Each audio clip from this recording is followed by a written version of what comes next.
No!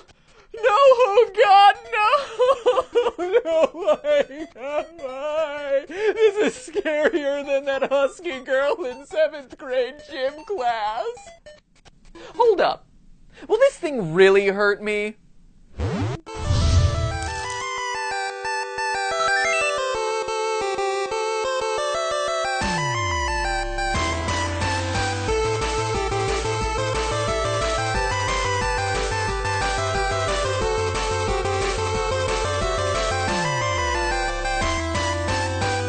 Hello, Internet. Welcome to Game Theory, where, I'm happy to say, we're finally out of our blue period. Look, no hot button issues in the title, no critiques of gamers or the gaming industry, no sales charts or serious music, and no PewDiePie. Well, there he was, but he won't be back for the duration of the episode, leaving us with just our favorite sociopath and a ridiculous question that can't actually be solved realistically, but we're gonna try to anyway, cause this is Game Theory, damn it, and we're back. So, question of the day, just how effective of a bullet is Mario's bullet bill? This actually came in from the Game Theorist Reddit page, and when I first saw the post, I instantly knew it had to become an episode. Loyal theorists Rumble Zeman and Roflicious did a ton of work to come up with their versions of the answer, and so now it's my job to analyze the data and give my take on whether Bullet Williams really live up to their name, or if they're just a bunch of projectile posers. To do that, we need to know the force that Bullet Bill O'Reilly is packing, but first we have to know the scale of the Mushroom Kingdom using Mario's height. I've calculated it before as 4 foot 8 inches in my 2 most controversial videos.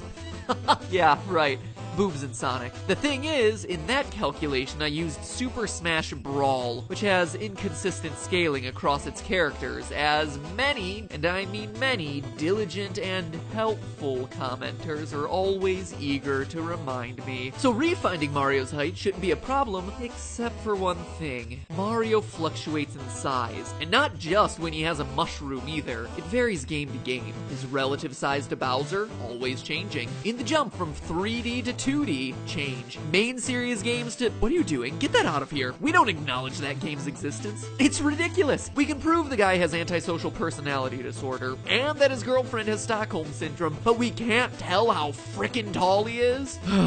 It's a bug up my butt. Well, let's try a different tactic. Why not compare Mario's height to someone consistent? Someone with a height that's easy to prove, someone who starred in one of the worst games of all time. Kazam! We're talking Shaq. What, you didn't know about Mario's cameo appearance in Shaq Fu? Of course you didn't, it doesn't exist. I'm talking about NBA Street V3 for the GameCube, where Shaquille O'Neal himself can go toe-to-toe with Mario, White Men Can't Jump Man Mario, playing the old round ball. If Mario isn't scaled to real size here, well, that just wouldn't make a lick of sense. Shaq IRL stands at 7 foot 1 inch or 2.16 meters. Comparing the two using the power of math puts Mario at 4 foot 6 inches or 1.39 meters.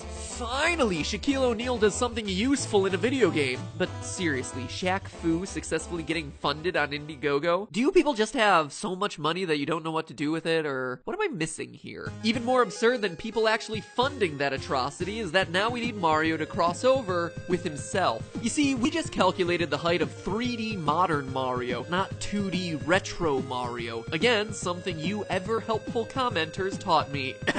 Sonic episode. So, we need a game that fuses both eras of Mario together. Can you come up with one? I'll let you think about it. Super Mario RPG. Sorry, I couldn't wait that long. Super Mario RPG has a room in Booster's Tower, where you switch between 3D and 2D Mario. By comparing Mario's pre-curtain, post-curtain, and times running out forms, we find that 8-bit Mini Mario is 0.65 meters or 2 foot 1 inch. It's so tiny! But it is humanly possible. At that height, Mario is just barely taller than the record holder for the shortest woman in the world, Jyoti Amji, who stands at 2 foot 0.7 inches or 0.6 meters. Funny enough though, Mini Mario would tower over the world's shortest man, Chandra Dangi, who stands at an incredible 1 foot 10 inches. 1 foot 10 inches, 0.55 meters. Having solved that gaming mystery once and for all, we can apply it to our beady-eyed bullet. Remember, these quote-unquote bullets are huge, so Mario getting hit by one is going to be less of a typical bullet injury and more like getting hit by a car or falling out of a window. Those things hurt you because of fast changes in velocity over a short time. You fall out the window and hit the ground, you go from moving very quickly to a speed of 0 in a fraction of a second. The body can't handle the force of that change. Quite literally, it's not the fall that kills you, it's the sudden stop. For a car crash or bullet bill strike, it's the exact opposite. A person, in this case Mario, will be going from 0 to some speed almost instantaneously. If the screen didn't freeze, you would probably see him getting thrown backward as the bullet bill causes him to accelerate, or plow through his body if the surface area of the contact is actually quite small. But looking at the bullet bills, it's actually not the case. In the end, it's all about force, meaning we eventually want to get here. Mass times acceleration equals FAP. FAP? Oh, physics, you so dirty. Minus the coefficient of friction times mass times 9.81 meters per second squared, which represents gravity. Today, the thing we're interested in is FAP. Well, with Min, isn't that always the case? It was also the thing we were interested in during the boob episode. Haha, nudge nudge. FAP is the applied force, and that's the one that's going to hurt, which is why we're solving for it. So let's start filling in these numbers. Friction is easy. Here's a chart that gives bullet-shaped objects a frictional coefficient of 0.295. And over here, acceleration is 0. Yes, bullet Billy Bob Thornton is accelerating enough to counteract any wind resistance, or should I say, drag, he's flying into, but his constant speed across the screen means his net acceleration is 0, which knocks out this whole side of the equation. In other words, all we need is mass and love. But for now, we'll just focus on mass. Bullet Billiam Shakespeare here is basically a cylinder with a cone on top. So break out the geometry, because we're about to turn up the volume.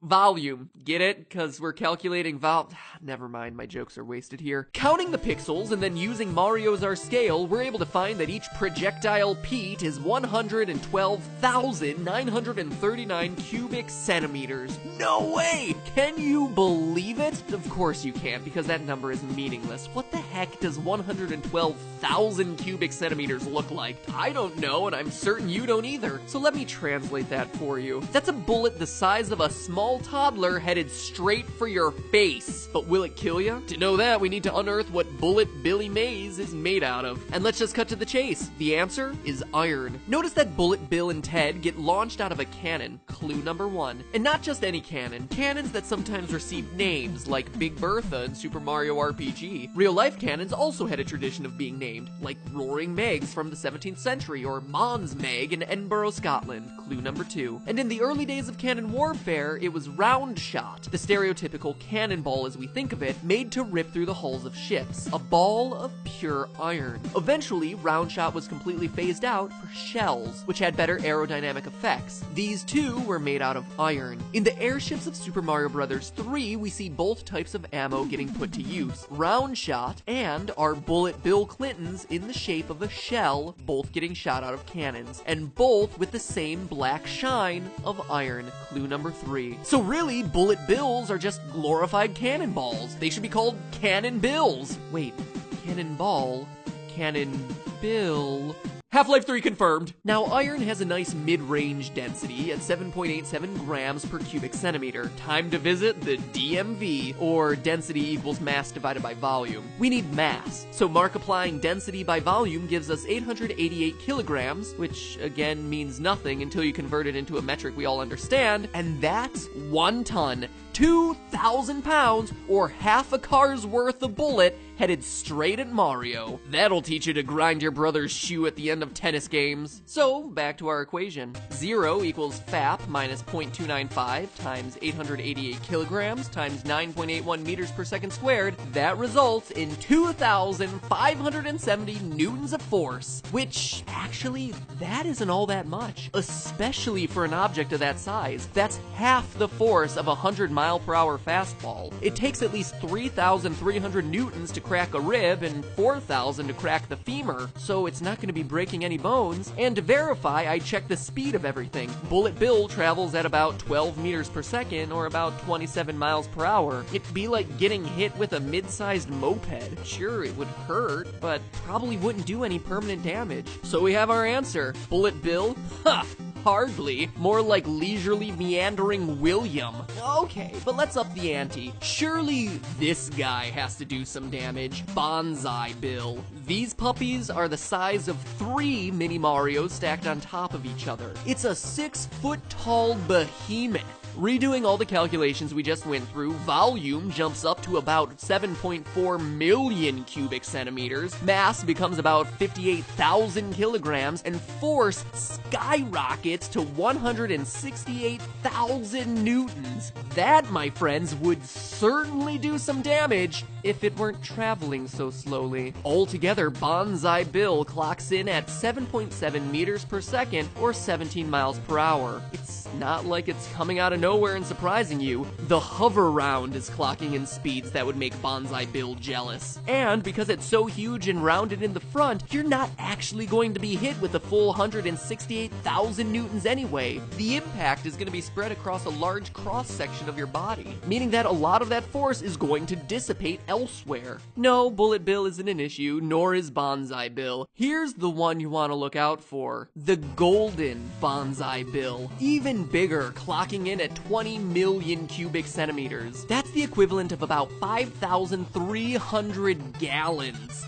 Got milk? Except that we're talking pure gold. So not only is Goldmember here the biggest bullet in the franchise, it's also the most massive. See, gold has a very high density, over twice as dense as iron, making this gallon guzzler 390,000 kilograms or 430 tons of gold. To compare, this one bullet would make up 1/10 of the total gold in Fort Knox. In June of 2012, gold was valued at $1,618.82 per ounce. That means that this golden bullet would be worth, in total, $2,227,496,320.98. Sorry, still not as much as diamond armor. Oh, and it only travels 2 meters per second, or 4 miles per hour in total, so definitely not deadly, unless of course someone pops a non-bill bullet in your ass in their attempts to steal away the gold. I want to know where the gold at. I want the gold. Give me the gold. I want the gold. Where de gold at? I want de gold, indeed. But hey, that's just a theory. A game theory. Thanks for watching.